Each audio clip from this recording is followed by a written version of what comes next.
Bon, on va commencer. Merci à toutes et tous d'être venus. Alors ce soir, on a alors le très grand plaisir d'accueillir Luc Fraisse.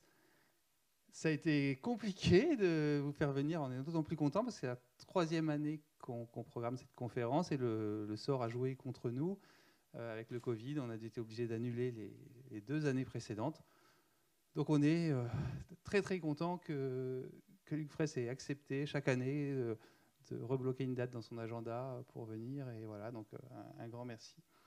Alors Luc Fraisse est professeur de littérature à Strasbourg et membre honoraire de l'Institut universitaire de France et grand spécialiste de Proust. Donc voilà, on avait vraiment très très envie de l'inviter. Donc encore merci Luc, et puis on vous écoute. Merci.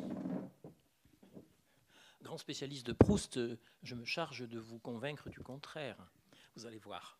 Alors, je remercie beaucoup cette Maison des sciences de l'homme et de l'environnement de m'accueillir, et André Didier-Jean en particulier, qui est pour beaucoup dans cette institution. Alors, aujourd'hui, c'était le somptueux et émouvant jubilé de la reine d'Angleterre. Je vais vous parler d'un écrivain roi. Et écrivain roi, Proust l'est. Cette année, du fait notamment que nous célébrons le 100e anniversaire de sa mort, 1922-2022, le compteur s'est arrêté en avril actuellement, il sera remis à jour et je crois qu'on en était à 140 livres à lui consacrés de janvier à avril. Comme le centenaire se fait à l'automne et donc que le pic de l'épidémie, pour parler comme à notre époque, interviendra en novembre, je pense que nous n'avons encore rien vu. Donc voilà, la pandémie a fait que je viens précisément l'année du centenaire vous parler de Proust, en espérant que les gens n'attendront pas 2023 avec soulagement pour que ça cesse. Bon, alors nous allons parler un petit peu de Proust et j'avais proposé à M. Didier-Jean comme sujet donc le renouvellement des formes romanesques de la part de Proust. Il faut dans ce domaine être un peu modeste. Souvent, l'esprit moderne est arrogant et donc on jette à la poubelle tout ce qui a précédé en disant que maintenant ce sera mieux. Donc, je m'attacherai surtout à vous montrer ce qu'il a trouvé pour écrire un roman qui lui appartient, qui est assez original, et n'allez pas comprendre dans ce que je vous dis qu'avant Proust, on ne savait pas écrire des romans, ou quand on écrivait, ils étaient extrêmement mauvais, on n'avait aucune inventivité. Rien n'est plus faux. Le genre romanesque est très divers, et il y a eu bien des formules. Ce roman a souvent été appelé un genre bâtard, le roman. Pourquoi ? Eh bien, parce qu'il n'était pas reconnu en tant que tel dans l'Antiquité. Il s'en écrivait, il y a des romans d'aventure tout à fait ébouriffants, mais enfin, il n'était pas véritablement reconnu. Les poétiques de l'Antiquité ne lui réservent pas de sort, et donc il n'y avait pas de code précis, il n'y avait pas de règles. La tragédie notamment à l'âge classique français, sera hyper codifié, un réseau de règles très difficile à observer tout en même temps. Corneille s'en est plein, notamment. Le roman, il n'y a pas de code, il n'y a pas de règles. Le roman les romans s'additionnent. Il constitue un genre en s'additionnant. Parfois, on a dit qu'il était régi par ce que les juristes appellent un droit coutumier, c'est-à-dire on regarde ce qui se fait dans le coin et on essaye de faire un roman nouveau, mais selon les formules qu'on a eues sous les yeux. Au Moyen-Âge, il y a déjà de grands romans médiévaux. Ils étaient écrits en octosyllabes et il ne faut pas trop s'en inquiéter parce que, nous dit-on, au Moyen-Âge, l'octosyllabe était presque ressenti comme de la prose. Donc, on ne lisait pas un poème en lisant ces romans, notamment Chrétien de Troyes. Alors, à l'âge classique, le roman connaît une très grande progression, bien sûr. Je n'insisterai pas trop parce qu'il y en a une spécialiste dans la salle, donc c'est le moment de me ridiculiser, bien sûr. Dans cette ascension, le roman doit gagner ses lettres de noblesse, un petit peu comme Molière a eu ce problème avec la comédie. Et le roman utilise un peu le même procédé, la même stratégie que Molière avec la comédie, c'est-à-dire de se rattacher à des genres ou à des orientations incontestablement nobles, elles.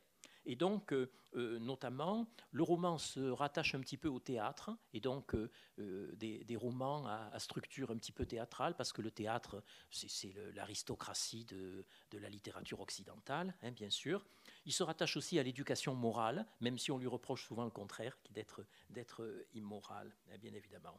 Et alors, au XIXe siècle, eh bien, le roman triomphe partout. Le roman, on parle du roman réaliste et naturaliste, et donc là vraiment le roman est installé, et même il devient assez encombrant, et à vrai dire on a le sentiment au XXe siècle qu'il occupe presque toute la place. Il est évident, comparer les romans qui se vendent par rapport aux recueils poétiques et aux pièces de théâtre, qui entrent dans une librairie pour acheter une pièce de théâtre aujourd'hui? Il y en a, par exemple les universitaires, mais je veux dire les gens qui lisent, qui quand même constituent un élément important dans la littérature. Hein. Bon. Donc, il y en a, mais enfin, c'est le roman qui est la grande avenue. Mais en même temps, le revers de la réussite, ce sont les doutes, quand on réussit trop. Et c'est ce qui se passe pour le roman au XXe siècle, qui s'est remis fortement en doute lui-même. Et il le pouvait d'autant mieux qu'il ne pouvait pas s'appuyer sur des règles, contrairement aux époques passées. Remarquez, les règles, on peut les contester, mais avec l'absence de règles, tous les doutes sont permis. Et donc, ce genre devenu roi traverse une crise assez importante, surtout après la grande production du XIXe siècle. On invoque les mutations sociales accélérées. Le roman peut-il suivre ces mutations, ou risquerait-il d'être périmé? On invoque les guerres mondiales. On invoque aussi, au premier rang, quelqu'un en parlerait mieux que moi, évidemment, comment s'est répandue la doctrine de Freud, l'inconscient de Freud. Et évidemment, tout cela bouleverse le champ du roman. Alors, quelle est dans ce panorama caricatural que je viens de vous faire la situation de Marcel Proust? Il a cette chance difficile de se situer entre deux siècles, puisqu'il est né en 1871 et il est mort en 1922. Il est donc situé entre deux siècles. Mais le roman que nous connaissons de lui, qui est un cycle romanesque à la recherche du temps perdu, est un roman qui occupe à peu près le premier quart du XXe siècle, puisque le premier volume paraît en 1913 et le dernier, à titre posthume, en 1927. Nous aurons donc encore des centenaires à célébrer. En 1927, ce sera le centenaire, le 100e anniversaire du dernier volume de La Recherche du temps perdu, Le temps retrouvé. Et donc, on a ce monument qui est placé au seuil du XXe siècle. Déjà, les contemporains disaient que Proust, c'était le Montaigne contemporain. Ça s'est beaucoup dit, et je regrette d'ailleurs que les deux auteurs n'aient pas été minutieusement rapprochés par la critique. J'aurais beaucoup de choses à dire à ce sujet. On a dit aussi que dès la composition de ce roman, dans les années 1910-1920, Proust avait annoncé tous les renouvellements du genre qui finalement se sont développés par la suite. Alors, je n'imiterai pas le philosophe Whitehead qui dit que toute la philosophie occidentale, ce sont des notes de bas de page mises aux œuvres de Platon. Bon, au moins, c'est l'avantage de la modestie. Je ne vous dirai pas que tout le XXe siècle, ce sont des notes mises en bas des pages du roman de Proust. Hein, non. Mais malgré tout, effectivement, on remarque que beaucoup de choses semblent sorties de Proust que nous avons connues parfois bien longtemps après sa mort. Alors, comment doit-on le considérer? Le premier romancier du XXe siècle, et précisément parce qu'il annonce tous ces renouvellements du genre. Parfois, il y a des esprits plus critiques qui disent ce serait plutôt, excusez-nous, le dernier romancier du XIXe siècle, parce que c'est un esthète, parce qu'il s'est un peu confiné dans la philosophie, et au fond, l'esthète philosophe est une grande figure de la fin du XIXe siècle. Donc il serait peut-être dépassé, Proust. Ça existe aussi, hein, bien sûr, ce point de vue. Et donc il est toujours intéressant de lire Proust par rapport à ce qui le précède et par rapport à ce qui le suit. Il a évidemment cette richesse qui est de recueillir une longue tradition. C'est un écrivain prodigieusement cultivé, la vie de Proust ne semble pas permettre de lire tout ce qu'il a lu, mais c'est le propre du génie, c'est d'être supersonique. On nous dit que si quelqu'un voulait recopier tous les dessins et reproduire tous les tableaux de Picasso, il n'aurait pas le temps dans la vie de Picasso, et que si quelqu'un voulait recopier les partitions de Mozart, il aurait des... Entrez, il aurait des problèmes de temps, hein, exactement, de la même manière. Et donc, il y a cette immense tradition, je n'en évoquerai que quelques éléments, qui font de lui un romancier aussi traditionnel, aussi bien, mais bien sûr, il propose un renouvellement du genre. J'insisterai de ce côté-là aussi. Et il peut lui-même être remis en question. Ça a été le cas déjà dans l'entre-deux-guerres et après la Seconde Guerre mondiale par les existentialistes, par certains de ce qu'on a appelé les nouveaux romanciers. Alors, je vais d'abord évoquer dans un premier temps en quoi Proust malgré tout se rattache à la tradition du roman. Je vous indiquerai ensuite comment fait des formules qu'il trouve, qu'il propose, qui retiennent l'attention par l'originalité de cette invention, mais encore une fois, pas du tout dans l'esprit de jeter par-dessus bord toute la culture antérieure, pas du tout. Simplement, il est dans ce droit coutumier, il est engagé comme les romanciers, ils font ce qu'ils peuvent, il n'y a pas eu d'art poétique du roman, ou presque pas, ils n'ont pas force de loi quand il y en a eu même, et donc il a des formules, et puis j'évoquerai pour finir, non pas pour ternir l'image de Proust, mais pour être un peu objectif, parce qu'on parle souvent de proustolâtrie, eh bien, j'évoquerai pourquoi on a pu le remettre en question par la suite, ce qu'on a pu en faire après lui, puisque après 1922, qui est sa mort, après 1927, la parution de son dernier volume à titre posthume, Le Temps retrouvé, eh bien, le roman a continué sa route, hein, bien évidemment. Alors, Proust se range dans la tradition du roman. Il a une culture universelle avec des lacunes propres à son époque aussi, car chaque époque a ses ignorances privilégiées, qui sont une des marques de cette époque. Il ne connaît presque pas le roman médiéval, il ne connaît, j'en demande pardon à la spécialiste dont je parlais, presque pas le roman du XVIIIe siècle. Il ne connaît que de très loin, même plus proche de lui, presque contemporain, Zola et le naturalisme. Il les connaît très, très peu. En revanche, évidemment, il connaît, mais alors par une imprégnation complète, les moralistes de la génération de Louis XIV. Alors là, oui, il connaît ça. Les romanciers réalistes du XIXe siècle, avant le naturalisme, il connaît ça. Il admire considérablement Stendhal et Flaubert. Et il a lu et partiellement relu toute la comédie humaine de Balzac et les 127 romans. Il les a lus et il les connaît presque par cœur. Et il n'est pas le seul. Dans son entourage, il y a des familles dans lesquelles on vit dans la comédie humaine. Et Proust peut tout à fait donner la réplique dans ce genre de choses. Alors, son roman à lui eh bien, va incarner la Belle Époque. Cette Belle Époque entre 1880 et, disons pour Proust, 1920, à peu près, même si on considère que la Belle Époque s'est arrêtée avec évidemment le couperet de la Première Guerre mondiale, qu'on appelait à l'époque la Grande Guerre. Alors là, on voit déjà une force de Proust, parce que, vous savez, il y a quelqu'un comme Monterland qui avertit, et qui dit que un écrivain qui s'intéresse à son époque, n'intéressera que son époque. On peut comprendre, un écrivain, il va dater s'il reflète trop son époque. Mais Proust, il arrive à donner raison et à faire mentir cette formule, parce que c'est vrai que Proust bénéficie du fait que ce soit la Belle Époque qu'il est mise en scène. On aime la Belle Époque. Vous avez des restaurants qui s'appellent la Belle Époque. On aime le fer forgé, on aime les verreries de galets, on aime tout ce monde qui a des senteurs de nostalgie, une époque dans laquelle on aime s'installer avec Proust. Et Proust transporte toute la Belle Époque avec lui. Et en même temps, il arrive à être universel. Et on peut ne rien savoir de la Belle Époque et se nourrir de Proust. Donc, vous voyez, il met en défaut la formule de Monterland, qui pourtant semble un avertissement extrêmement exact. Hein, et il est plus fort que ça, hein, malgré tout. Alors, son héros, on est obligé de l'appeler comme ça, puisqu'il ne lui a pas donné de nom. Ça fera partie des petites originalités que j'évoquerai tout à l'heure. Appartient à la moyenne bourgeoisie, et donc suit un cheminement personnel, intérieur, que d'ailleurs ne perçoivent pas les autres personnages du roman.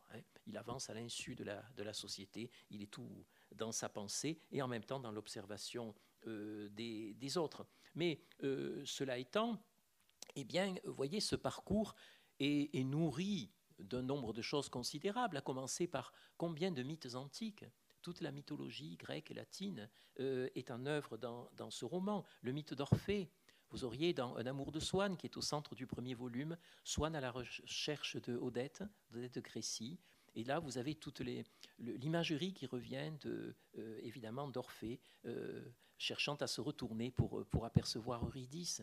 Et ça imprègne complètement cette partie du roman. De manière générale, d'ailleurs, je vous citerai un passage d'une lettre qui le montre très bien, ce roman, c'est une odyssée de l'esprit, une odyssée de la pensée, donc un nouvel Ulysse. Ce qu'on appelle chez Homère la nékuia, c'est-à-dire la plongée dans le royaume des morts, d'où généralement le héros revient quant à lui, eh bien, chez Proust est un grand symbole de la plongée dans les profondeurs du moi. Et donc, elle est très présente, il est très présent ce motif appartenant à Homère, avec cette idée chez Proust, n'est-ce pas, que ces morts, eh bien, en fait, c'est l'œuvre qui demande à naître et qui vampirise son auteur, n'est-ce pas? Comme les morts dans la Nécuia d'Homère essayent de se rapprocher pour boire un peu de sang des vivants pour retrouver la vie. Il se sent vampirisé par son œuvre. Et là, justement, je voudrais évoquer une lettre intéressante, pour donner un seul exemple, de 1902. Et donc, dans cette lettre, il y a une intuition de l'œuvre qui va apparaître. Proust n'a pas encore écrit une ligne, ni même conçu les principes de la recherche du temps perdu, qui ne naîtra que vers 1907-1908. Et donc, Proust, à ce moment-là, se sent habité par une œuvre qu'il ne peut pas identifier. C'est une drôle d'expérience. Se sentir habité par une œuvre qu'on ne peut pas identifier. Donc elle palpite et on ne sait pas ce qui palpite. J'ai encore entendu dire à Jean d'Ormesson que ce que rendait Proust très bien, que lui-même avait connu, c'est quand l'écrivain commence avec le désir d'écrire sans savoir quoi écrire. Qu'est-ce qu'il doit écrire, n'est-ce pas? Eh bien, c'est tout à fait ce qu'a connu Proust. Il n'en connaît ni le sujet ni la forme. Et il écrit à quelqu'un en 1902, on est encore 6, 7 ans, 8, 7 ans, avant la naissance, la première idée de la recherche du temps perdu. Tout ce que je fais n'est pas du vrai travail, mais seulement de la documentation, de la traduction. Cela suffit à réveiller ma soif de réalisation sans naturellement l'assouvir. Du moment que j'ai pour la première fois tourné mon regard à l'intérieur, vers ma pensée, voilà la Nécuia qui arrive, et d'ailleurs, je sens tout le néant de ma vie. 100 personnages de romans, 1000 idées me demandent de leur donner un corps, comme ces ombres qui demandent dans l'Odyssée à Ulysse de leur faire boire un peu de sang pour les mener à la vie, et que le héros écarte de son épée. Bon, alors si on faisait un peu de psychanalyse ici, j'en demande pardon au maître en psychologie qui est au premier rang, il y a un non-dit, c'est-à-dire que Proust fait en sorte il gomme que si Ulysse est descendu aux enfers, c'est pour essayer d'apercevoir l'ombre de sa mère.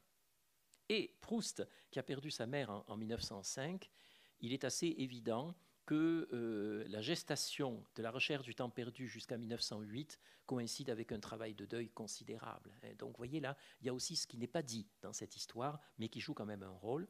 Et alors, Ulysse qui écarte de son épée ces âmes des morts qui voudraient reprendre vie en prenant un peu de sang, eh bien en fait, pour lui, ça représente le temps où il refusait l'effort de sa vocation. Il refusait de s'engager dans cet appel à l'écriture, à la vocation. Et ça se reproduira très bien chez le héros de Proust. Dans le premier chapitre Du côté de chez Swann, à Combray, eh bien, le narrateur rapporte ceci. « Puisque je voulais un jour être écrivain, il était temps de savoir ce que je comptais écrire. Mais dès que je me le demandais, tâchant de trouver un sujet où je pusse faire tenir une signification philosophique infinie, qui sera finalement le temps, mon esprit s'arrêtait de fonctionner. Je ne voyais plus que le vide en face de mon attention. Je sentais que je n'avais pas de génie, ou peut-être une maladie cérébrale l'empêchait de naître. » Donc, Et c'est là qu'on voit apparaître un grand motif qui apparaîtra dans le titre de la recherche du temps perdu, qui est le temps perdu. Le temps perdu, c'est précisément ce manque de volonté, parce qu'on n'accédera à la création qu'en retrouvant la volonté. Et c'est ça, déjà, le grand mouvement qui se met en place. Alors, il faut rappeler qu'à l'époque de Proust, il y avait cette science qu'on appelait la psychophysiologie, et notamment Théodule Ribot, qui était beaucoup enseigné à l'époque, qui avait été le fondateur de la revue philosophique, qui était un grand personnage à l'époque, et il avait écrit Les maladies de la volonté. Et donc, en étudiant les abouliques, les gens qui n'ont pas de volonté, quelqu'un qui attend pendant une demi-heure avec un garçon de café à côté de lui parce qu'il n'arrive pas à commander le café, il lui faut une demi-heure, c'est très encombrant. Bon. Enfin, quoique nous, pour nous mettre au travail, je me demande si nous avons pas tendance à ça aussi, il faut se méfier. Et donc, ce manque de volonté, vous voyez, qui va travailler le sujet de son œuvre. Alors, pour se consoler, ben, il a l'exemple de Balzac qui arrive là. Et 5 volumes plus loin, dans La recherche du temps perdu, dans La prisonnière, c'est une grande cathédrale, j'y reviendrai évidemment, eh bien, le narrateur réfléchit sur le cas de Balzac.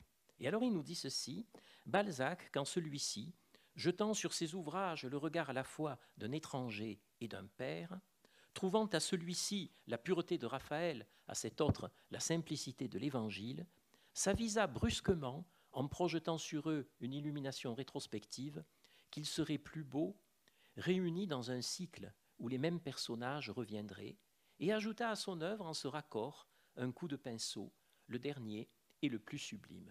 Et donc ici, eh bien, Proust, en pensant à cette genèse de la comédie humaine, où finalement Balzac a compris en cours de route seulement qu'il était en train de construire une très grande cathédrale, que Balzac comparait à la cathédrale de Bourges, parce que c'est celle qui a 5 nefs, la nef principale, les nefs latérales et les latérales des latérales. C'est la raison pour laquelle elle est immense, la cathédrale de Bourges, et c'est à cela que Balzac comparait sa comédie humaine, qui avait d'ailleurs entre parenthèses aussi 5 cycles, scène de la vie de province, etc. Bon. Et donc, évidemment, Proust trouve un peu à se consoler. Alors, Proust respecte les canons du roman, même d'ailleurs les canons du roman les plus consubstantiels au roman. Bon, accessoirement, au XVIIe siècle, on vous dit, Pierre-Daniel Huet vous dit qu'est-ce qu'un roman, et il vous dit c'est une histoire d'amour écrite en prose. Alors je vous rappelle que les octosyllabes de Chrétien III étaient ressentis comme de la prose, ce n'est pas en contradiction. Et effectivement, chez Proust, l'amour de Swann pour Odette, l'amour du héros pour Albertine, c'est une histoire d'amour écrite en prose, donc il fait un roman d'un sens plus traditionnel. Un grand ressort du roman, c'est le secret différé. Si vous tournez les pages d'un roman, c'est parce que vous voulez savoir quelque chose qu'on fait en sorte que vous ne sachiez pas encore. Et vous continuez avec l'espoir qu'au coin de la page suivante, vous allez apercevoir un coin de rue qui va vous faire voir de quoi il s'agit dans ce roman, la chose que vous voulez savoir. Et donc, Proust joue beaucoup sur cette ressource qui ne l'a pas attendue pour appartenir au roman. Vous voyez en quoi on ne peut pas jeter toute la tradition, parce qu'effectivement, le héros de La recherche du temps perdu se réalisera un jour. Vous avez vu les questions qui se posent quand il est enfant dans la campagne, dans le premier chapitre du premier volume. Il se réalisera un jour, et c'est ce que Proust appellera à la fin le temps retrouvé. En fait, un secret, ici, peut en cacher un autre. Et ça, j'entre déjà un peu dans les astuces de Proust, bien que ce soit greffé sur ce grand principe du roman, qui est le secret différé. Parce qu'il y a dans La recherche du temps perdu une énigme à lever qui apparaît très tôt, qui est une théorie de la mémoire. Ça se voit comme le nez au milieu de la figure, étant donné que le cycle romanesque s'intitule « À la recherche du temps perdu », et qu'à peine parcouru les 40 premières pages du premier volume du côté de chez Swann, il y a ce célèbre épisode de la Madeleine qui suggère qu'il y a une mémoire involontaire qui contient beaucoup de richesses et qui permet, quand on croit que tout est perdu, de retrouver certaines parties du passé dans une intégralité quasiment poétique. Donc là, 40 pages après le début de ces 3000 pages de La recherche du temps perdu, on se dit, je tiens le sujet, c'est quelqu'un qui va nous expliquer comment on peut retrouver le passé. Oui, c'est vrai. Mais il y a un second sujet qui est considérablement différé, puisqu'en 3000 pages, il ne se révélera qu'au bout de 2800 pages, dans les 200 dernières pages, la seconde partie du temps retrouvé. c'est que ce personnage qu'on voit traverser la vie, observer les autres, ne pas faire grand-chose, s'ennuyer, souffrir. C'est un peu selon l'alternative de Schopenhauer, hein, qui ne vous met pas le moral et qui vous dit dans la vie, vous ne pouvez faire que deux choses, vous ennuyez ou vous souffrez.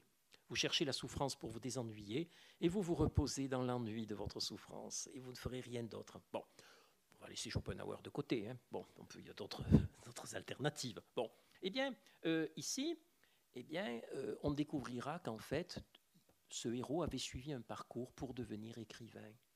Mais ça n'apparaîtra que très tard. Proust ne l'a dit, ne l'a écrit à personne.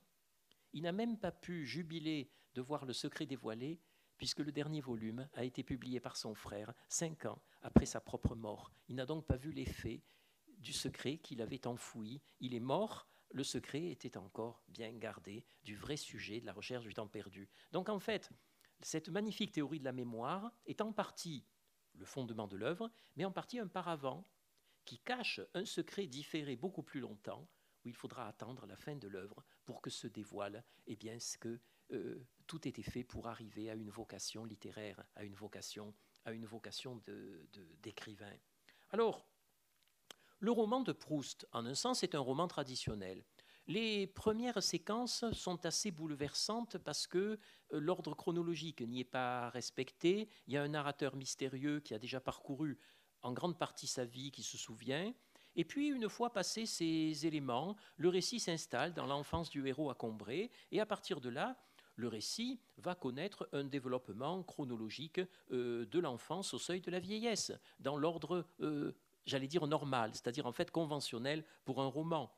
La fresque sociale, elle aussi, c'est un grand ressort romanesque qui s'est beaucoup développé au XVIIIe siècle, qui a encore surdéterminé au XIXe siècle. Et vous avez chez Proust la mise en scène de toute une société. Vous avez 500 personnages dans La Recherche du temps perdu. Un critique disait, on dit parfois que Proust est un écrivain pessimiste. Quelqu'un qui invente 500 personnages pour constituer sa société ne peut pas être pessimiste. Sinon, il ne ferait pas ça, il n'animerait pas un immense monde, n'est-ce pas, qui chez Proust est assez strictement séparé entre bourgeoisie, aristocratie et domesticité. Proust est le grand romancier des domestiques. L'univers des domestiques, c'est un trait aussi de la Belle Époque qui était sur le point de bientôt disparaître à peu près en tant que réalité sociale prédominante. C'est tout un monde, la domesticité chez Proust, une société dans la société. Alors, le problème qu'il a, c'est bien sûr d'écrire après Balzac, notamment pour lui, qui en est un grand admirateur. Et donc, il fait un cycle romanesque, non pas une comédie humaine, mais un cycle romanesque divisé en 7 volumes, où les personnages disparaissent et réapparaissent dans le cours du récit. Ce n'est pas tout à fait le retour des personnages chez Balzac, parce que chez Balzac, le héros principal d'un roman devient un comparse dans un autre roman. Alors que là, comme c'est le même roman en continuité, vous avez simplement des personnages qui occupent le devant de la scène, puis on ne les revoit plus pendant assez longtemps. Ils réapparaissent métamorphosés, grand coup de théâtre, grand effet de surprise, hein, dans ce cas-là. Donc vous voyez, c'est le retour des personnages, mais pas exactement celui de Balzac. En revanche, il met en scène cette aristocratie qu'on appelle encore à l'époque le Faubourg Saint-Germain. Et là, il y a dans la comédie humaine de Balzac de grandes exclamations, d'admiration sur ce que représente le Faubourg Saint-Germain. Proust reprend à Balzac, mais dans ce secret différé, justement, il y a beaucoup chez Balzac de causes cachées. Et le rôle du romancier chez Balzac est d'expliquer l'incompréhensible si on s'en tenait à la surface. Et pour cette raison, Balzac a un tic d'écriture qui est « voici pourquoi ». Tout d'un coup, il va falloir expliquer beaucoup de choses. On est dans un nœud. Et alors à ce moment-là, le romancier va le démêler. Voici pourquoi. Et c'est voici pourquoi on en trouve dans toute la recherche du temps perdu. Et là, Proust a conscience qu'il fait du Balzac. Mais ça ne le gêne pas parce qu'il transporte Balzac dans son domaine à lui. Il est certain qu'un héros, personnage parmi les principaux, qui le devient de plus en plus principal, comme le baron de Charlus, qui a derrière lui tout un monde de mystères, évoque tout à fait le Vautrin de la comédie humaine, hein, qui change d'identité plusieurs fois, hein, et qui a derrière lui tout un monde. Alors ce sont plutôt les bas-fonds de Paris, un peu les mystères de Paris, comme Eugène Sue chez Vautrin, alors que chez Charlus, il y a l'aristocratie, mais il y a aussi en partie d'ailleurs un côté un peu bas-fond chez lui. Mais alors, on peut penser qu'il y a une grande différence entre Proust et la tradition de Balzac, c'est que les personnages de Proust ne sont pas animés par l'ambition. Un personnage de Balzac, il souhaite parvenir à gagner 30 000 livres de rente. C'est son rêve d'arriver à ça. Et combien de romans ont ça pour ressort, en fait? Et l'énergie balzacienne est l'énergie de réussir dans la société, se faire une position. Ce n'est pas le cas chez Proust, qui lui-même n'a pas eu à travailler ni de ses mains, ni d'une autre manière pour vivre. Et donc, du fait qu'il était lui-même rentier, il n'y a pas ce ressort de l'ambition. Alors, j'ai longtemps enseigné cela, jusqu'à ce qu'une de mes étudiantes, avec cette intuition qui n'est que féminine, m'ait interrompu et m'ait fait une objection que j'ai décidé de conserver. Elle m'a dit, mais monsieur, il n'y a chez Proust qu'une ambition, mais comme elle est violente, c'est l'ambition impérative d'être aimé. Et c'est vrai, aussi bien dans la personnalité de Proust, dans sa correspondance que dans son œuvre, l'ambition d'être aimé. Donc, quand je dis qu'il n'y a pas d'ambition chez Proust, je corrige maintenant ce que j'ai longtemps affirmé. Et donc, on peut dire que ce roman suit la formule du roman d'apprentissage, là, qui s'est beaucoup développé au XVIIIe siècle et qui ensuite est devenu une sorte de grand classique au XIXe siècle en France, qui évolue en parallèle, et en partie d'ailleurs avec et sous l'influence du Bildungsroman allemand, c'est-à-dire le roman de formation, qui avait pour modèle Goethe, Les années d'apprentissage de Wilhelm Meister, ce grand roman qui se lit d'ailleurs comme un roman vraiment de Goethe, qui avait paru en 1797, si ma mémoire est bonne. Et donc, simplement, avec cette chose, c'est qu'en France, le roman d'apprentissage est surtout un roman de l'ascension sociale. Marivaux, le paysan parvenu, se faire une place dans la société. En Allemagne, on y ajoute volontiers la formation d'un artiste. Précisément les années d'apprentissage de Wilhelm Meister. Wilhelm Meister découvre le monde du théâtre. Alors, nous avons eu en France le relais de l'éducation sentimentale de Flaubert, parce que le personnage de Frédéric Moreau ne parviendra pas à devenir un grand écrivain, mais il voulait l'être. Au début du roman, Flaubert dit qu'il voulait être le Walter Scott de la France, Frédéric Moreau. Et puis, apparemment, il ne le devient pas, mais ça n'est pas tout à fait sûr. Mais il est certain qu'on recueille de cette tradition allemande, à la fin du XIXe siècle, il paraît beaucoup des romans de l'artiste. Et à ce moment-là, le roman d'apprentissage est plus précisément un roman de l'apprentissage artistique, et pas seulement de l'apprentissage de la société. Alors, ce qu'il faut dire, c'est qu'au moment où Proust va lancer avec ses idées, ce cycle romanesque considérable, dans les années 1900-1910, le roman connaît un grand marasme. Comment écrire après Balzac, après Flaubert? On s'interroge beaucoup sur deux tendances qui se paralysent mutuellement. Ou bien va-t-on écrire un grand roman de la société, un grand roman social, ou bien au contraire, va-t-on fonder le roman sur un style très raffiné, le style artiste, comme on dit à l'époque, après les frères Goncourt. Est-ce qu'un romancier doit animer un monde, ou est-ce qu'un romancier doit faire une étude d'un cas particulier? Et donc, finalement, les romanciers ont une inspiration qui est neutralisée par ces deux forces qui se bloquent mutuellement, parce que quand on choisit une formule, eh bien, on abandonne complètement l'autre. Pour compliquer les choses, le naturalisme à l'époque, à la fin du XIXe siècle, se trouve très sévèrement combattu par l'école des poètes de l'autre côté, qui étaient les symbolistes. Grande bataille des années 1890. Il y a aussi le poids de la philosophie allemande, qui joue beaucoup à la fin du XIXe siècle. Même un auteur de nouvelles comme Maupassant met très souvent en scène le pessimisme de Schopenhauer, que j'évoquais il y a un instant. Donc on voudrait faire autre chose, mais quoi? Et au moment où Proust trouve sa formule, on voudrait faire autre chose, mais quoi? Et on ne sait pas. Alors, il y a quelques éléments qui aident, bien sûr, dans ce cas. Par exemple, le développement de la philosophie de Bergson. Bergson, qui invite à découvrir les profondeurs. Et voyez cette attente. Bergson la formule lui-même en 1889 dans son premier livre, L'essai sur les données immédiates de la conscience. Eh bien, on voit Bergson, qui est un philosophe, pas un historien de la littérature, pas un romancier, encore moins engagé dans le roman. Eh bien, on voit Bergson qui réclame, je le cite, quelques romanciers hardis déchirant la toile habituellement tissée de notre moi conventionnel. Et donc, on attend un romancier hardi qui brise les conventions. Même un métaphysicien comme Bergson le réclame dans son livre de 1889. On réclame aussi des romans qui soient construits. Au moment de la mort de Proust, un de ses contemporains témoignera rétrospectivement et il dira « Au début du XXe siècle, les esthéticiens employaient beaucoup le verbe construire, mais l'on bâtit peu de cathédrales. » Eh bien, Proust, il va faire les deux. Il va être ce romancier hardi qui brise les conventions et il va être capable de construire une cathédrale. Mais voyez, il le fait, il élève cette œuvre avec les initiatives dont je vais vous parler maintenant sur ce fond de marasme et qui est très fortement ressenti, peut-être plus fortement ressenti que la production romanesque elle-même, voyez, de l'époque.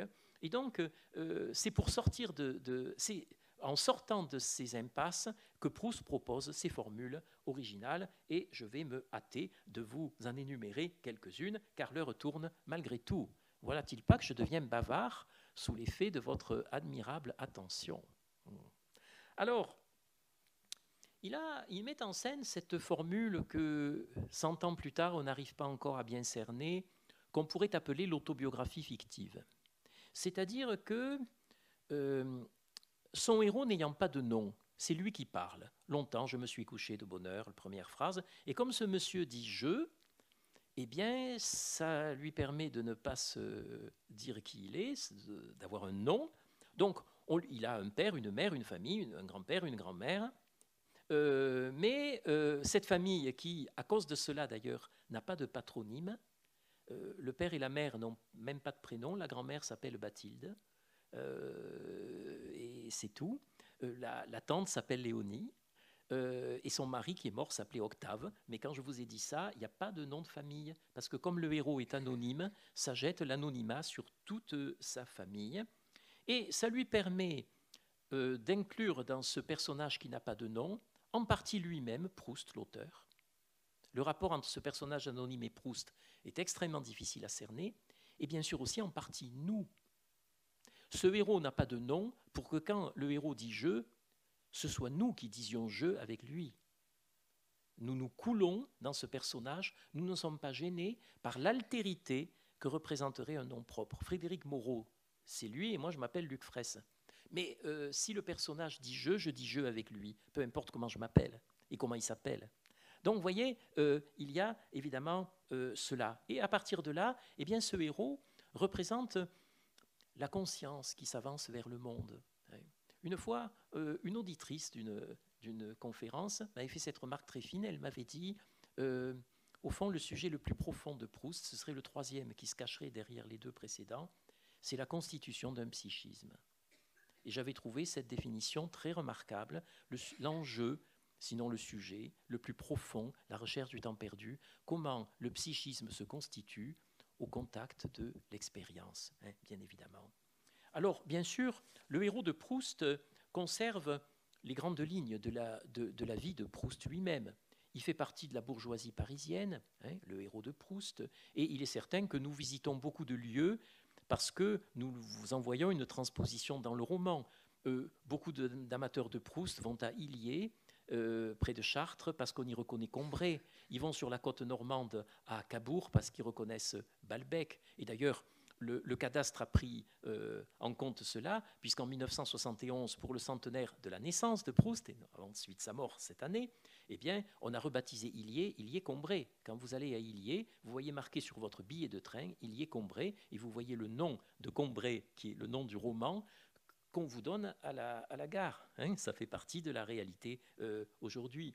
Et donc, mais il y a quand même des différences, voyez. Le héros de Proust, on peut reconstituer qu'il a dû naître en 1880, c'est-à-dire 9 ans après Proust, et il écrira plus tard une grande œuvre, parce que il se met à son œuvre, c'est un problème, c'est que le héros de Proust se met à son œuvre après la mort de Proust.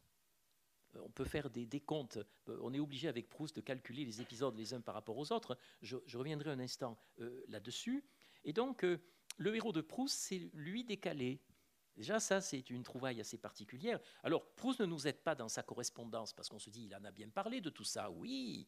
Mais je vais vous dire en 4 formules, si vous arrivez à faire la synthèse, moi, je n'y arrive pas.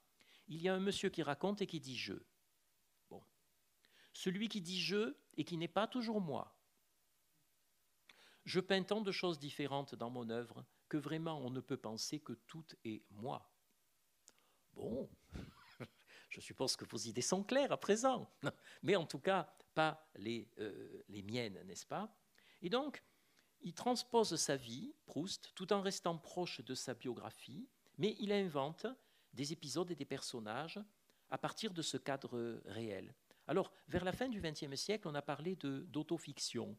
C'est Serge Dubrovsky qui, en 1977, quand même 55 ans après la mort de Proust, a lancé ce concept d'autofiction où l'écrivain fictionnalise les données de sa biographie. Voyez ? Donc c'est lui, mais en même temps, ça se mêle à ce qu'il invente. Bon, mais voyez, Proust, dans un certain sens, avait fait cela, bien sûr. Et donc, quelque chose d'où il tire une forme romanesque originale, bien que ce soit un héritage du XIXe siècle, c'est le mélange de la littérature et de la philosophie. Alors Proust est une sorte de philosophe assez considérable. La culture philosophique de Proust, s'il n'avait que la littéraire, est tout à fait considérable. Il y a un peu moins d'une dizaine d'années, il m'a pris le caprice de vouloir faire le tour de la culture philosophique de Proust. Mes pauvres amis, si j'avais su dans quoi je m'engageais, je n'aurais pas commencé. Mais une fois que j'étais engagé, c'était affreux, j'étais au milieu d'un marécage, il y avait des dizaines de livres à lire et encore, et je tirais, je me disais, il y aura bien un bout de fil à la fin, vous savez. Bon, et j'ai dû lire 500 ouvrages de philosophie, et j'ai découvert, depuis que ce livre a apparu, que j'en avais oublié. Il en ressurgit encore quelques-uns, pas des centaines, mais donc une culture philosophique absolument énorme. Et précisément, le temps perdu et le temps retrouvé, qui est le grand clivage de la recherche du temps perdu, repose là-dessus. C'est-à-dire que le temps perdu, c'est ce qui détourne de la littérature, de la philosophie, de l'art. Et le temps retrouvé, c'est au contraire ce qui donne accès à la littérature et à l'art. Et la littérature et l'art sont indissociables pour Proust. Et précisément ce sujet qui dit « je », qui est au fond un peu la conscience humaine, c'est pour ça aussi qu'il n'a pas un nom particulier, il n'a aucune raison de s'appeler Tartampion, parce qu'il représente la condition humaine, eh bien c'est l'histoire de ce sujet pensant qui prend conscience de lui-même, des lois de sa pensée. On a parfois rapproché ça, pour les spécialistes de ces questions, de la philosophie de Schelling. Et il y a cette idée chez Proust que la philosophie précède la littérature. C'est-à-dire que pour Proust, si on finit par devenir écrivain, c'est parce qu'on devient écrivain quand on accède à une compréhension de la connaissance, de l'inconscient, de notre perception du monde extérieur. Et quand on arrive à une meilleure compréhension de tout cela, alors on peut devenir écrivain. Et alors là, eh bien, il y a tout le patrimoine de Descartes, de Kant, de Schelling, de Schopenhauer, qui intervient évidemment ici.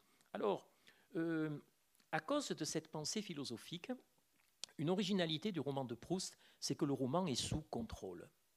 C'est-à-dire que Proust ne raconte jamais pour raconter. Il dit « mon roman n'a rien d'anecdotique ». Il y a des anecdotes dans le roman de Proust, il y a même une essayiste qui a fait un livre entier sur les anecdotes dans la recherche du temps perdu, il y en a. Mais ce sont des anecdotes jamais racontées pour le plaisir. Ce sont toujours des anecdotes en service commandé. Et donc, Proust a organisé les 7 volumes de la recherche du temps perdu en prévoyant un itinéraire formé de jalons pour que le héros progresse sans le dire, sans le préciser, en le laissant deviner simplement, dans sa vocation. Et donc Proust organise son récit avec un arrière-fond de pensée, un arrière-fond de doctrine, un arrière-fond de conception romanesque, littéraire, philosophique, artistique, qui ne dit pas et qui commande cette organisation. Et c'est de là que résulte notamment la longue phrase chez Proust. Même quand on n'a pas lu Proust, on entrevoit que quand on dit c'est une phrase proustienne, ça veut dire qu'elle est quand même très longue. Bon, on sait ça et la Madeleine. Bon. Et donc, la phrase de Proust est très longue, précisément parce qu'il s'y livre tout un travail d'analyse, d'introspection, aussi parce que Proust réécrit ses phrases. Il y a cette réécriture par augmentation. Et donc, les phrases augmentent, elles se surnourrissent, c'est le verbe qu'il emploie. Également parce que le récit est constamment mêlé d'une démonstration. Et donc, chaque fois, en même temps qu'on vous raconte quelque chose, on vous justifie pourquoi on le raconte, dans quelles conditions on le raconte, et ça allonge forcément la phrase. Et donc, la phrase de Proust, elle ressemble un peu, en petit, à la structure même du roman. C'est-à-dire que vous avancez dans une phrase très longue où tout semble perdu. Tout va péricliter. Il ne va jamais s'en sortir. Il a lancé tellement de propositions subordonnées. Il ne va pas arriver à retomber sur ses pieds. Ça n'est pas possible. Eh bien, c'est possible. Et à la fin, vous avez souvent cette fin triomphale où tout se ramasse et où on retrouve définitivement les assises. Comme dans Le Temps retrouvé, ça fait 2800 pages que ce personnage ne fait rien, qui n'arrive à rien, qui ne comprend rien. Et dans les 200 dernières pages, une illumination finale, et tout ce qui précède vient s'organiser, et il est à même de commencer son œuvre. Vous voyez, la phrase ressemble à l'œuvre. Alors, pour rendre notre sensation du temps qui s'écoule, Proust a une façon d'organiser la chronologie de son roman qui est très originale. C'est-à-dire que dans ce roman, il n'y a pas de date. Bon, quand vous commencez un roman de Balzac, c'est du genre le 13 février 1837, par une froide matinée, à l'angle de telle et telle rue, un homme énigmatique marchait d'un pas pressé. On vous met en abscisse et en ordonnée, hein, tout va bien. Chez Proust, il n'y a pas de date. Il n'y en a pas. Parce qu'il veut donner la sensation du temps. Donc, comment le roman progresse-t-il ? Eh bien, c'est ce qu'on appelle une chronologie relative ou subjective. C'est-à-dire que 2 ans plus tard, l'été précédent, il y avait déjà 3 ans que, lorsque je partis à Balbec, il y avait déjà longtemps que, et vers la fin du roman, on vous dit il y avait bien des années. Et donc, en fait, Proust nous fait vivre la chronologie de ce roman comme nous vivons notre vie. Nous n'avons pas un calendrier universel dans la tête. Combien y a-t-il de discussions familiales ? C'était il y a 3 étés, non, c'était 4, non, il y en avait 2. Et on peut passer toute l'après-midi à ça. Eh bien, chez Proust, c'est exactement ça. Et alors, pour dater son roman, il injecte dans son roman des allusions au monde contemporain. C'est par une toute petite allusion qu'on sait que le héros est né en 1880, parce que Swann et Odette, 1 an avant la naissance du héros, et de Gilberte Swann aussi, assistent à la fête de Paris-Murcie. Et là, elle a existé à Paris en 1879. Donc, 1 an plus tard, c'est en 1880 que naît le héros. Et donc, à partir de là, vous avez une multitude de détails historiques. Voilà pourquoi il y a toute la Belle Époque dans la recherche du temps perdu. Ce n'est pas pour raconter la Belle Époque, pour prendre des photographies, pour dire je vais vous raconter plein de choses que j'ai vécues. C'est parce que Proust a besoin de ça pour coordonner son roman. Sans compter les petits détails. Au début de l'œuvre, on souffle des bougies. À la fin, on s'éclaire à l'électricité. Au début de l'œuvre, il n'y a que des voitures à chevaux. Et l'automobile fait son apparition au milieu de l'œuvre. Et donc, nous nous en rendons même pas compte de ça, qu'on ne souffle plus des bougies. Mais nous avons le sentiment que le temps passe. Et ça, c'est cette chronologie subjective. Alors, il y a des problèmes. Il y a des problèmes parce que, voilà une grande absurdité dans cette histoire. Du côté de chez Swann paraît en 1913. En 1913, le narrateur qui raconte cette histoire en est encore presque au début de son cheminement. Il n'est que le héros de son histoire, il n'a rien écrit, et pourtant, il est quand même déjà le narrateur. Il est là pour nous raconter. Or, le roman avançant, dans Le Temps retrouvé, on arrive à la Première Guerre mondiale. Comment se fait-il que, dans Le Temps retrouvé, le personnage soit encore un héros qui n'a pas écrit une ligne, alors que le début de son histoire, il est devenu narrateur, il l'a raconté en 1913. Il est narrateur en 1913, et il est encore héros sans avoir écrit en 1914-1916. Il y a un problème, si vous voulez, de discordance dû au fait que l'œuvre s'est étalée dans le temps. Proust aurait voulu voir paraître toute son œuvre d'un coup. Ça n'a pas été accepté par les éditeurs, et c'est très heureux, quoi qu'ils disent, parce que l'œuvre a doublé de volume. Et le rapport avec la vie de Proust pose aussi problème, parce qu'avec la guerre, on est quand même obligé de comprendre à quel moment on se situe. Et alors, à la fin de l'œuvre, il y a un grand bond. Le héros est revenu à Paris quand même en 1916, là on le sait, et puis il se retire au milieu du Temps retrouvé dans plusieurs maisons de santé, Et il vous dit, c'est bien du Proust, beaucoup d'années passèrent. Mais on sait finalement combien d'années, parce qu'un de ses amis, Robert de Saint-Loup, meurt au combat. Et dans la dernière scène, après bien des années, le héros voit la fille de Robert de Saint-Loup qui a 16 ans.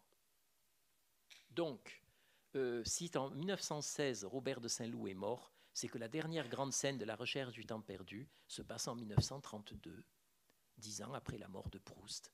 Et en 1932, le héros voit comment il va pouvoir écrire son œuvre. Donc il va encore vivre jusqu'au milieu du XXe siècle pour pouvoir avoir le temps d'écrire son œuvre. Et donc il va dépasser de 10, 20, 30 ans la vie de Marcel Proust. Alors Proust en écrivant ne pouvait pas le savoir. On nous dit dans la Bible, tu ne sauras ni le jour ni l'heure, et c'est valable aussi pour Proust. Mais enfin, quand même, si vous voulez, il lance son héros dans un avenir qu'il ne connaîtra pas. Donc vous voyez, il y a ces problèmes de discordance. C'est dû à cette chronologie relative. Il faut placer ces années, et si ça déborde la vie de Proust, mais le roman a sa logique, ça débordera la vie de Proust. C'est une autobiographie fictive, n'est-ce pas? Bon. Alors vous voyez, et la dernière chose dont je veux vous parler dans cet ordre, c'est le traitement des personnages. Donc il y a 500 personnages. Beaucoup sont des comparses, hein, qui d'ailleurs sont beaucoup plus monolithiques que les personnages principaux. Mais déjà là, on voit que Proust rompt avec des habitudes dans le roman, parce que même s'il donne un statut social à ses personnages, il ne vous montre jamais, ou presque, en quoi consiste ce statut social. Vous avez un personnage qui est le docteur Cottard, vous ne le voyez jamais avec des malades. Vous avez un ambassadeur qui s'appelle Norpois, vous ne le voyez jamais dans son ambassade. Vous avez un professeur qui s'appelle Brichot, horripilant comme tous les professeurs, vous m'entendez parler, c'est la même chose quand il parle, eh bien, on ne le voit jamais dans l'exercice de son métier. Le père du héros est au ministère, allez savoir lequel. Donc, vous voyez, Proust reprend, bien sûr, il y a toujours eu dans des romans, pourquoi pas, des ambassadeurs, des médecins, des professeurs. Le problème, c'est des professeurs sans élèves, sans étudiants, des médecins sans malades, des ambassadeurs sans ambassade. C'est là qu'on voit que Proust se greffe sur le roman traditionnel, et en même temps, il évacue en quelque sorte le contenu de cette tradition qu'il recueille. Alors, les personnages principaux, il y a le retour des personnages, mais chez Proust, ça consiste non pas à faire réapparaître au fond de la pièce un personnage qui était le héros principal d'un autre roman, comme le faisait Balzac, ça consiste à révéler des profondeurs chez le personnage, et l'heure ayant beaucoup tourné, je ne prendrai qu'un seul exemple, qui est Odette de Crécy. Odette de Crécy est un personnage qui traverse toute la recherche du temps perdu, soit à peu près une 50aine d'années, en faisant des calculs. Proust ne fait rien pour nous aider, mais 10 ans ici, 2 ans là, 2 étés plus tard, 3 ans avant, bon, donc on arrive à 50 ans. Et donc, dans Un amour de Swann, elle est une demi-mondaine, une cocotte, Odette de Crécy. Mais on l'a aperçue, sans savoir que c'était elle, dans le chapitre le premier de Combray, lorsque le héros était en visite chez un de ses oncles, qui était un célibataire qui menait une vie de patachon, comme on dirait, et il y avait là une dame qui sera appelée la dame en rose, puisqu'on ne sait pas son nom, qui était en fait cette demi-mondaine, Odette de Crécy, que rencontrera Swann en visite chez l'oncle du héros, qui devait être l'un de ses clients. Ensuite, donc, on a cette demi-mondaine que rencontre Swann, qui mystérieusement, au moment où Swann se délivre de son amour jaloux pour Odette, on tourne la page, il l'a épousée. Pourquoi ? Vous ne le saurez pas à la fin de la recherche du temps perdu. On ne saura jamais pourquoi Swann a épousé Odette au moment où il avait cessé de l'aimer. Et une grande richesse de Proust, c'est d'apercevoir que c'est très bien qu'un romancier explique tout dans son roman, mais c'est tellement mieux quand il n'explique pas tout et qu'il nous empêche de savoir. Alors là, le savoir, il est non seulement différé, mais il est différé pour l'éternité. On ne saura jamais. Et alors là, Madame Swann, la cocotte s'est transformée en grande bourgeoise raffinée, d'une beauté et des toilettes opulentes, n'est-ce pas? Bon. Plus tard, le héros rend visite à un peintre et il voit un portrait d'une petite théâtreuse. Il y a une date, là, 1872. Et il y a indiqué portrait de Miss Sacripan. Elle est habillée en petit costume de théâtre. Et le peintre, qui a bien connu toutes ces sociétés, lui révèle que c'était Odette autrefois, avant tout ça, elle avait été une théâtreuse. Bon. Depuis le début du roman, avant qu'Odette ne s'appelle Madame Swann par son mariage, on l'appelait Odette de Crécy. Et dans la société de la Belle Époque, c'est un nom qui sonne tout à fait celui d'une demi-mondaine. Vous aviez à l'époque Liane de Pougy. C'était les noms de guerre, comme on disait. Alors, Odette de Crécy. Eh bien non. Parce que le héros, dans le 4e volume, Sodome et Gomorrhe, il arrive sur la côte normande et dans l'arrière-pays, il trouve ce qu'on appelle un noble décavé, ruiné. Le comte de Crécy. Odette, voilà. Eh bien oui.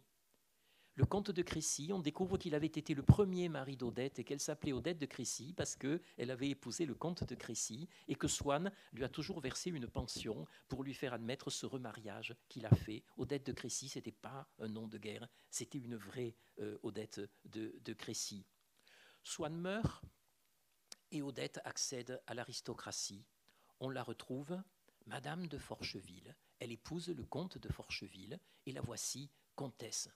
Et dans le temps retrouvé, elle est comme une vieille pomme fripée où on devine quelques aspects de sa beauté d'autrefois. Elle est la dernière maîtresse du duc de Guermantes. C'est sa dernière apparition. Quel parcours! Quelle évolution! Alors, vous voyez, il y a le retour des personnages, mais Proust le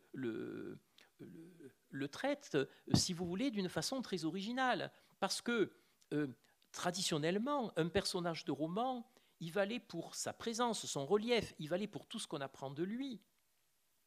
Or, chez Proust, le personnage s'enrichit de ce que l'on ne sait pas. On ne saura jamais pourquoi Swann a épousé Odette, après avoir cessé de l'aimer. Albertine, le grand amour du héros, est appelé un être de fuite.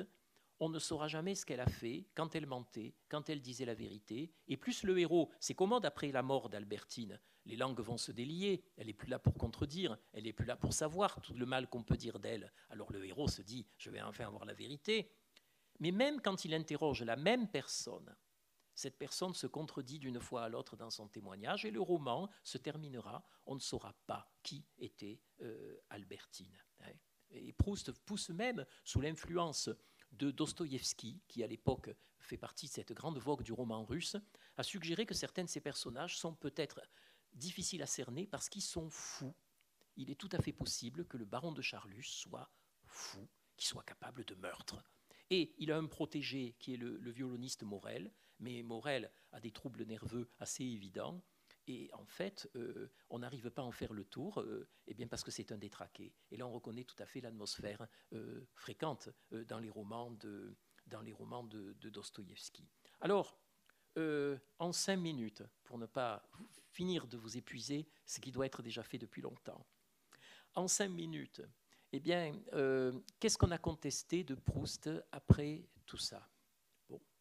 Il y a eu notamment la contestation assez politique à partir de 1945, notamment autour de Jean-Paul Sartre, c'est-à-dire qu'on a dit que Proust, c'était un écrivain de la bourgeoisie.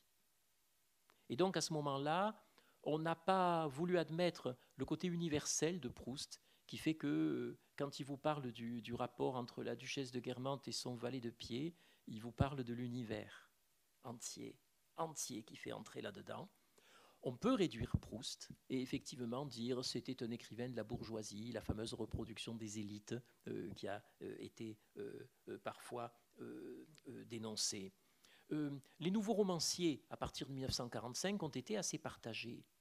Une Nathalie Sarraute est très admirative de Proust. Elle a sa fameuse théorie des sous-conversations. Il faut faire entendre des sous-conversations dans les romans. Et bien en fait, ces sous-conversations doivent beaucoup à ces couches de la conscience un peu labyrinthique qu'il y a chez Proust, et elle reconnaît cette dette. Alors que pour Alain Robbe-Grillet, Proust, c'est vraiment le dernier écrivain du XIXe siècle, le continuateur de Balzac, et il faut passer à autre chose.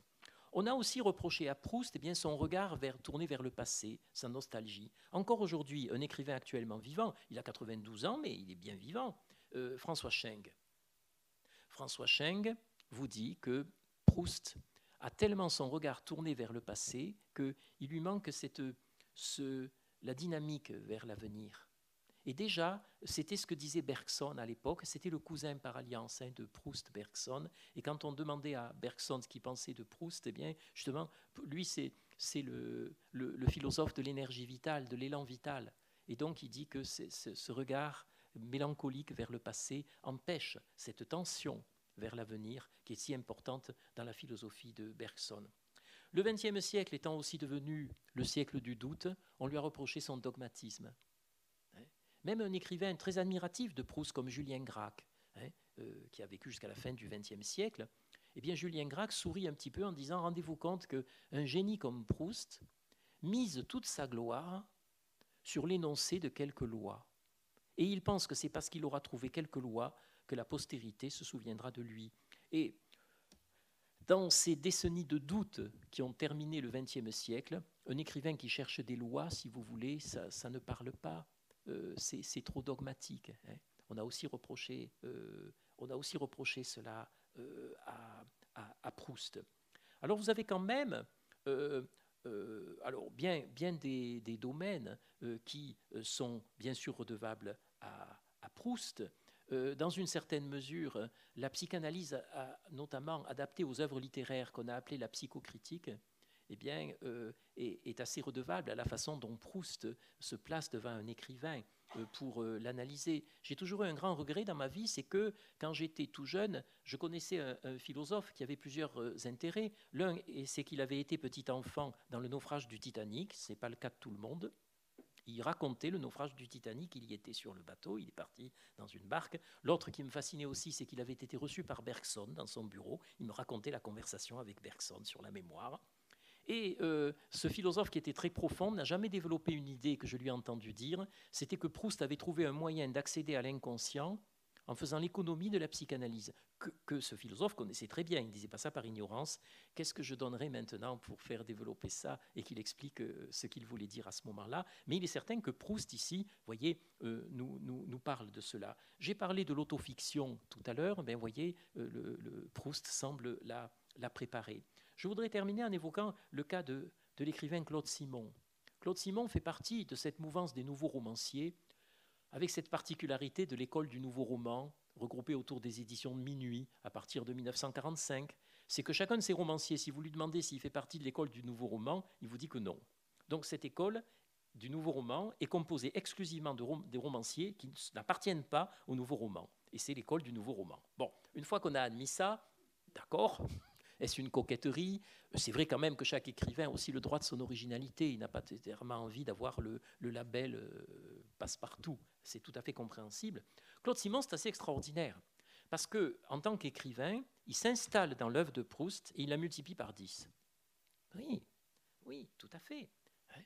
Vous prenez un roman comme La Route des Flandres, vous avez tout à fait la structure de la recherche du temps perdu, c'est-à-dire qu'on finit par comprendre que la route des Flandres, c'est après la Seconde Guerre mondiale, le récit que le héros, Georges, fait à une femme qu'il a retrouvée après la guerre, et les horreurs de la Seconde Guerre mondiale, Corinne, dans une chambre obscure, dans un hôtel, et que finalement tout le roman a cette source obscure.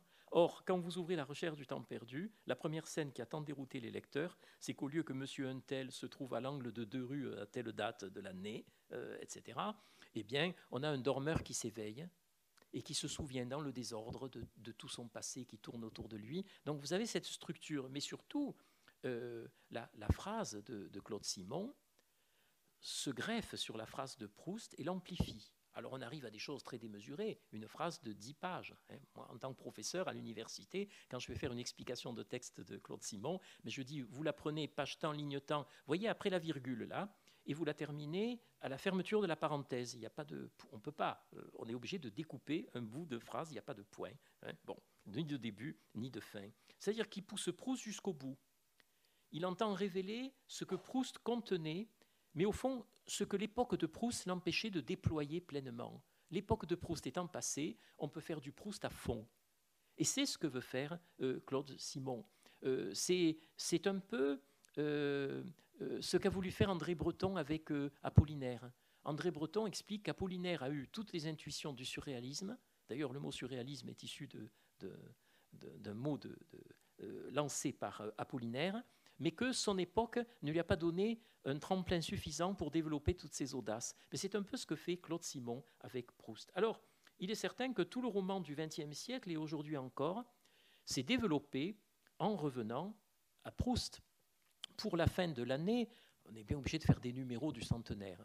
Alors, comme malheureusement, la revue dont je m'occupe en fait 2 par an, il m'a fallu faire 2 numéros du centenaire. Alors, le second numéro, qui sera pour l'automne, a été de demander à une trentaine d'écrivains de notre époque qui nous disent comment ils avaient lu Proust, si ça les a influencés, comment ils sont mis à l'écriture par rapport à Proust, ce qui leur déplaît chez Proust. Il y en a qui le disent, et c'est bien normal. Bon, et donc on voit, je peux vous dire qu'encore aujourd'hui, tous les romans que vous voyez, la plupart des romans que vous voyez paraître, il y a Proust qui travaille là-dedans. C'est tout à fait impressionnant. Il travaille la littérature de 2020, d'aujourd'hui, n'est-ce pas? Et soit pour le réécrire, soit pour l'éviter, le contourner, mais c'est encore se référer à lui que de le contourner, pour le contester, pour le prolonger. Et on peut donc dire, vous voyez, c'est un peu actuellement, dans cette histoire du roman qui s'écrit à l'infini, que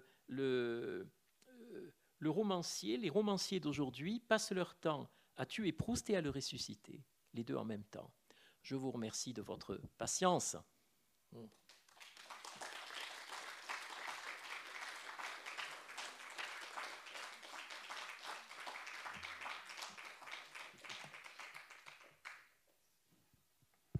Alors, on a un peu le temps de questions. Et puis, comme j'ai le micro, je vais m'autoriser une première question vraiment de Béotien. Mais par rapport à la question d'autofiction, est-ce qu'on peut penser que Proust a mis exprès des fausses pistes pour donner un effet de réel? Je pense plusieurs fois, le narrateur se compare un peu à Saint-Simon. Enfin, il y a un passage où il explique qu'il a toujours regretté en lisant Saint-Simon que Saint-Simon parle de l'humour de, je me souviens plus qui. Oui.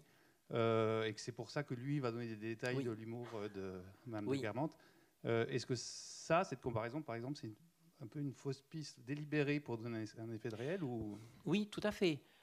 Alors, ce cas-là, donc, Proust parle de la grande dynastie des Guermantes, la dynastie aristocratique dans la recherche du temps perdu. Il lui prête des origines quasiment mythiques, Geneviève de Brabant, la légende, des racines dans toute l'Europe. Il fait converser les Guermantes. Il y a une lettre dans laquelle il dit que il a été lassé par Saint-Simon. Alors, il a lu les mémoires de Saint-Simon, qui font quand même 2 fois et demi le volume de la recherche du temps perdu. On a compté les pages. Il dit, c'est agaçant parce que Saint-Simon parle toujours de l'esprit des Mortemart. À la cour de Louis XIV, il y avait l'esprit des Mortemart qui était à part, qui était particulier. Il le nomme et il ne le montre jamais, ce qui d'ailleurs n'est pas tout à fait exact, je crois. Et à ce moment-là, il a dit qu'il a fait abondamment converser les Guermantes pour ne pas faire comme Saint-Simon, en effet. Mais alors, pour ce qui est de donner de fausses pistes, la grande spécialité de Proust, c'est de placer ces personnages fictifs à côté de noms réels, parce que les gens penseraient que ce sont les modèles, et il essaye de déminer ça. Par exemple, son actrice, son personnage d'actrice fictif, la Berma, et tout le monde pensait à Sarah Bernhardt, la grande actrice de l'époque. Eh bien, le narrateur fait exprès de dire les grandes actrices du temps, la Berma, Sarah Bernhardt, en disant que, évidemment, les gens vont penser que puisqu'il les met côte à côte, c'est que donc il n'a pas à cacher. Donc, Sarah Bernhardt n'est pas le modèle de la Berma, ce qui est d'ailleurs faux. Sarah Bernhardt, c'est un mensonge, c'est une astuce, une rouerie d'écrivains qui inventent des histoires. La Berma doit beaucoup à Sarah Bernhardt. Il a combiné plusieurs choses, mais entre autres Sarah Bernhardt. Donc effectivement, il y a lancé comme ça, c'est tout à fait ces fausses pistes, oui. Et voilà, là alors, le silence abyssal de cette œuvre. Ah.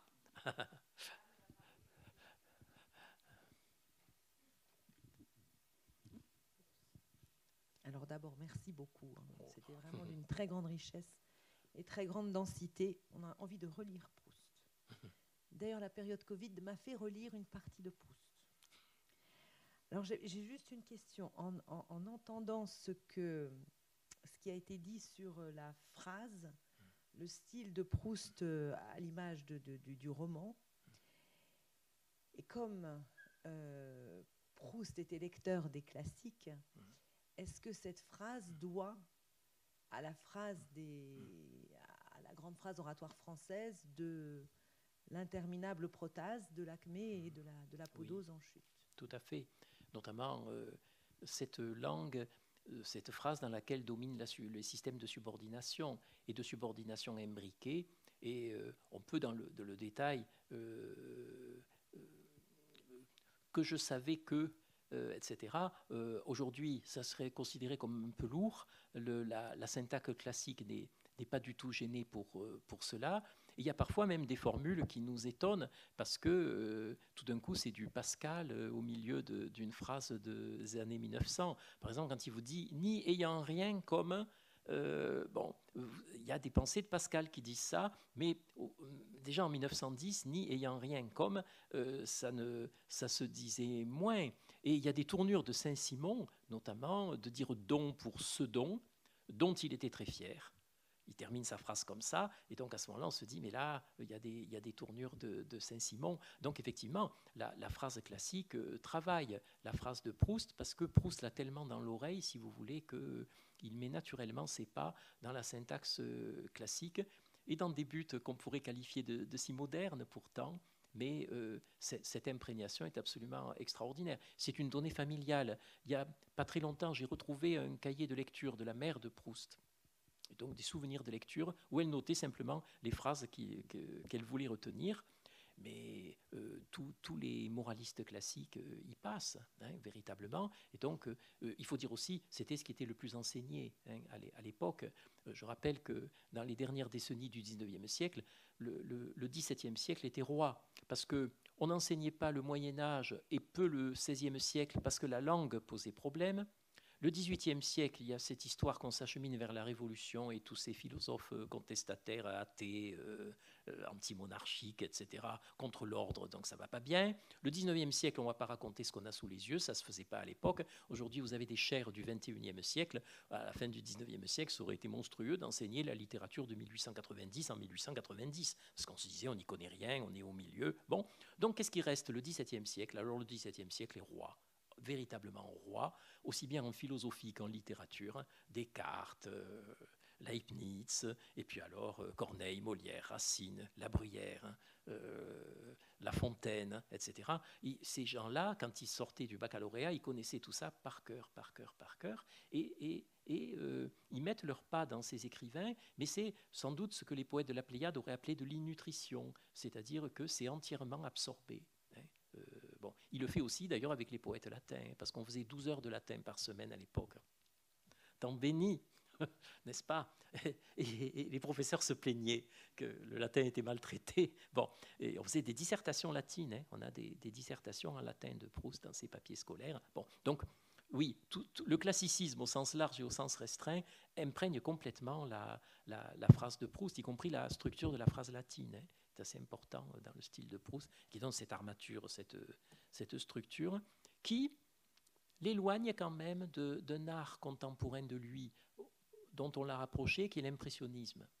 Le rapport entre la peinture impressionniste et Proust est assez important, y compris au point de vue philosophique, puisque pour Proust, l'impression que nous donne le monde qui nous entoure, l'impression, c'est vraiment ce que l'écrivain doit capter. Donc il y a de l'impressionnisme chez Proust, mais il y a quelque chose qui sort complètement de l'impressionnisme, c'est qu'alors que l'impressionnisme est fait de reflets, de touches, etc., il y a cette armature, si vous voulez, de fer, cette armature classique, latine, et des moralistes classiques qui structurent la phrase de Proust. Et ça, ce côté intellectuel très structuré s'éloigne de l'impressionnisme, même si Proust rejoint souvent l'esthétique impressionniste dans sa manière de concevoir notre approche du monde.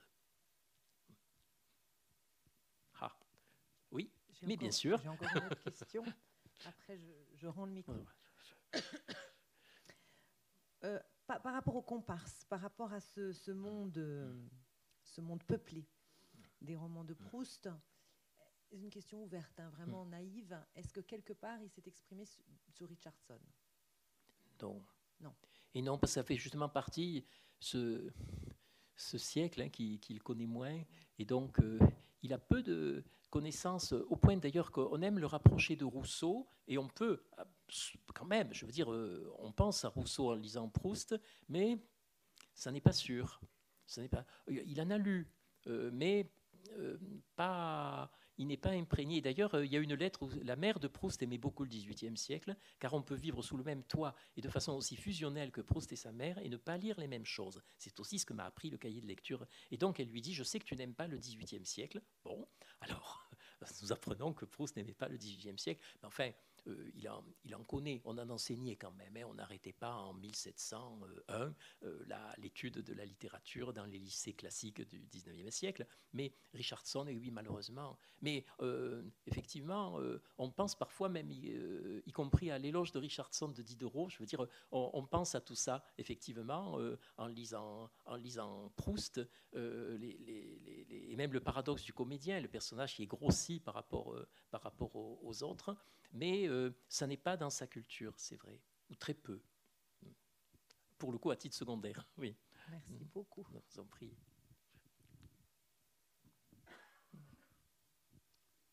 Il y a encore le temps d'une question, si quelqu'un... Ils sont fatigués, les pauvres. Il y a de quoi.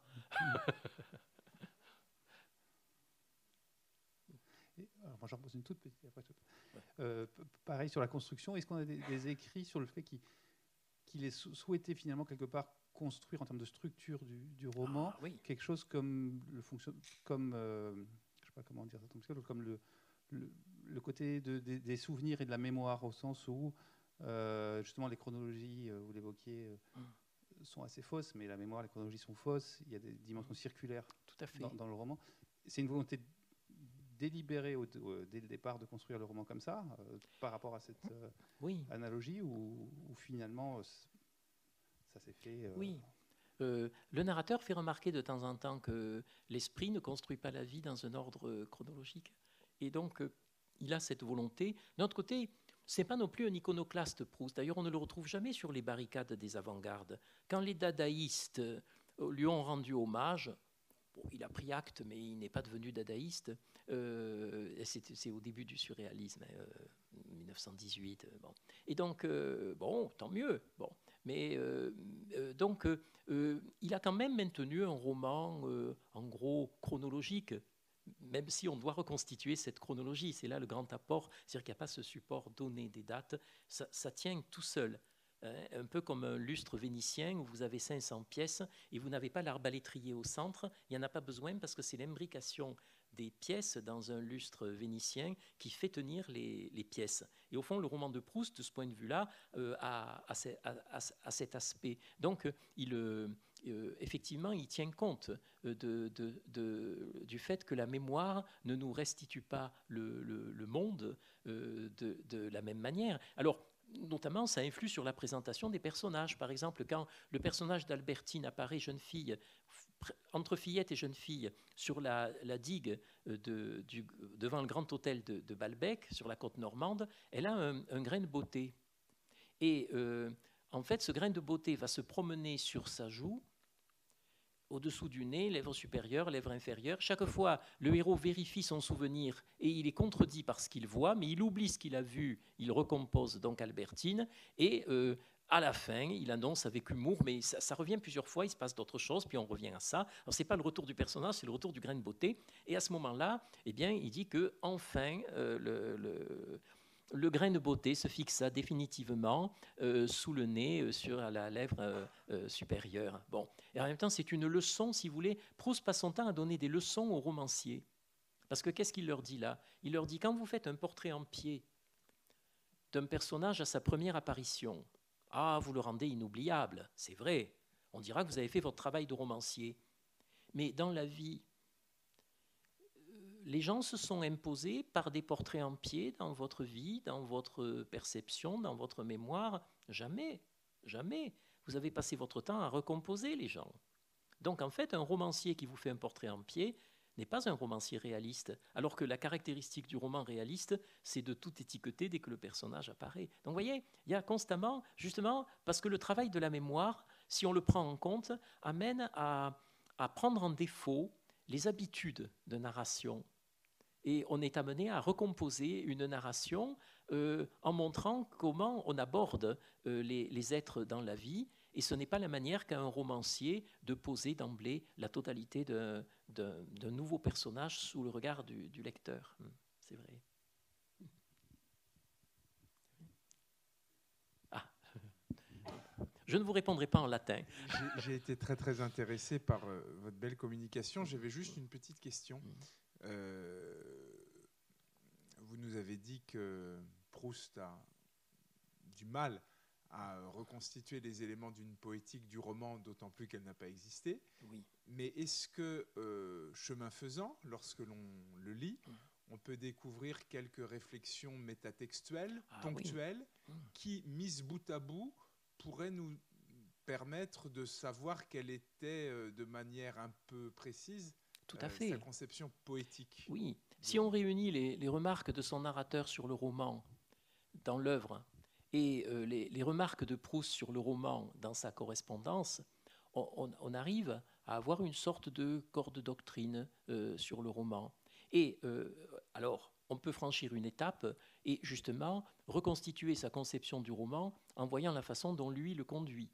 Et donc, effectivement, on devine une conception du personnage dans l'évolution tout à fait étonnante d'Odette de Crécy. Il y a une conception du personnage. Même dans le détail du grain de beauté d'Albertine, c'est une leçon donnée au romancier sur la façon dont on devrait, de manière plus conforme au travail de la mémoire, mettre en scène un personnage. Donc, il y a effectivement cette doctrine. Lui-même, Proust, était embarrassé pour nommer son œuvre. On le voit quand il cherche un éditeur en 1912. Du côté de chez Swann Paré en 1913, il ne faut pas oublier que ça a été refusé par tous les éditeurs et qu'il a dû le publier chez Bernard Grasset à compte d'auteur, c'est-à-dire parce qu'il payait. Bon. Et donc, là, il est obligé de présenter son œuvre. Et donc, il dit, il s'agit d'un roman, disons roman, car c'est une espèce de roman. Je ne vous ai pas dit que ce livre était un roman. Disons que c'est du moins du roman que ça se rapproche le plus. Donc, il était un peu gêné. Et ça donne lieu à une circonstance tout à fait intéressante. C'est qu'en 1919, pour le 2e volume de La Recherche du temps perdu, à l'ombre des jeunes filles en fleurs, il y a 6 ans d'écart parce qu'il y a eu la guerre entre les deux, donc tout a été retardé. Proust reçoit en décembre 1919 le prix Goncourt. Eh bien, qu'est-ce qui se passe pour Proust? Le prix Goncourt, c'est un jury de 10 personnes qui sont tous des romanciers et qui se doivent de primer un roman. Proust, en recevant le prix Goncourt, a appris de l'extérieur que c'était un roman qu'il écrivait, puisqu'il est primé du prix Goncourt, qui est un prix exclusivement réservé aux romanciers. Alors ça, c'est pas banal, parce que d'habitude, un romancier, il est romancier, c'est lui, il s'avance, il fait son roman, il propose un roman. Là, Proust, disons un roman, une espèce de roman, je ne sais pas si je vous ai dit, c'est du moins du roman que ça se rapproche le plus. Bon, peut-être, suis-je romancier, demande-t-il ailleurs. Bon. Et là, eh bien, c'est le jury Goncourt qui lui a confirmé que oui, La Recherche du temps perdu était un roman, puisque eux, les 10 romanciers, primaient À l'ombre des jeunes filles en fleurs en tant que roman. Il a appris ça de l'extérieur. C'est assez original.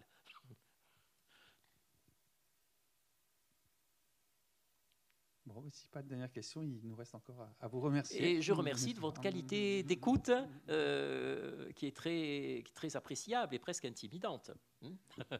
Donc, merci à vous beaucoup.